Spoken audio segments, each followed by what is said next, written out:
ഇസ്ലാമിൻ്റെ വളരെ അടിസ്ഥാനപരമായ തത്വങ്ങളിൽ ഒന്നാണ് ലാ ഇക്രാഹ ഫിദ്ദീൻ, അതായത് മതത്തിൽ ബലാത്കാരമില്ല എന്ന് പറഞ്ഞാൽ ഒരു മനുഷ്യൻ സത്യം സ്വീകരിക്കാൻ അല്ലെ ഇസ്ലാം സ്വീകരിക്കാൻ ഒരു തരത്തിലും നമുക്ക് നിർബന്ധിക്കാൻ പാടില്ല.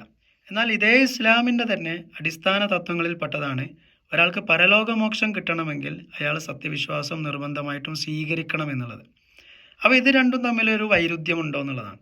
മതത്തിൽ നിർബന്ധമില്ല എന്ന് ഒരു വശത്ത് ഖുർആൻ പറയുന്നു, എന്നാൽ മറുവശത്ത് പറയുന്നത് നമുക്ക് സ്വർഗം കിട്ടണമെങ്കിൽ നിർബന്ധമായിട്ടും മതം സ്വീകരിക്കുകയും വേണം. അപ്പോൾ ഇതിൻ്റെ ലോജിക്ക് വളരെ സിമ്പിളാണ്. നമ്മുടെ ഈ ഭൗതിക ജീവിതത്തെക്കുറിച്ചും മരണാനന്തര ജീവിതത്തെക്കുറിച്ചുമുള്ള ഇസ്ലാമിൻ്റെ കാഴ്ചപ്പാട് മനസ്സിലാക്കിയാൽ വളരെ സിമ്പിളായിട്ട് നമുക്ക് മനസ്സിലാക്കാവുന്നതേ ഉള്ളൂ. അത് നമ്മുടെ ഈ ഭൗതിക ജീവിതത്തിൽ പടച്ച തമ്പുരാൻ എല്ലാ മനുഷ്യർക്കും പൂർണ്ണമായ സ്വാതന്ത്ര്യം തന്നിട്ടുണ്ട്. നമുക്കിഷ്ടമുള്ളതുപോലെ ഇവിടെ ജീവിക്കാം, നമുക്ക് വളരെ നല്ലവനായി ജീവിക്കാം, തെമ്മാടിയായി ജീവിക്കാം, ദൈവം പറഞ്ഞതനുസരിച്ച് ജീവിക്കാം, ദൈവത്തെ പൂർണ്ണമായി നിഷേധിച്ച് ഇവിടെ ജീവിക്കാം, എങ്ങനെ വേണമെങ്കിലും ഈ ഭൗതിക ലോകത്ത് നമുക്ക് ജീവിക്കാം. എന്നാൽ പരലോകം എന്ന് പറയുന്നത് നമ്മൾ ഈ ജീവിതത്തിൽ ചെയ്ത കർമ്മങ്ങളുടെ പ്രതിഫലത്തിൻ്റെ ലോകമാണ്. അവിടെ നമ്മളുടെ കർമ്മങ്ങൾക്കനുസരിച്ചുള്ള രക്ഷാശിക്ഷകൾ ഉണ്ടാകും എന്ന് പടച്ചതമ്പുരാൻ പറഞ്ഞിട്ടുണ്ട്. അവിടെ സ്വർഗവും നരകവും ഒക്കെ ഒരുക്കി വെച്ചിട്ടുണ്ട്.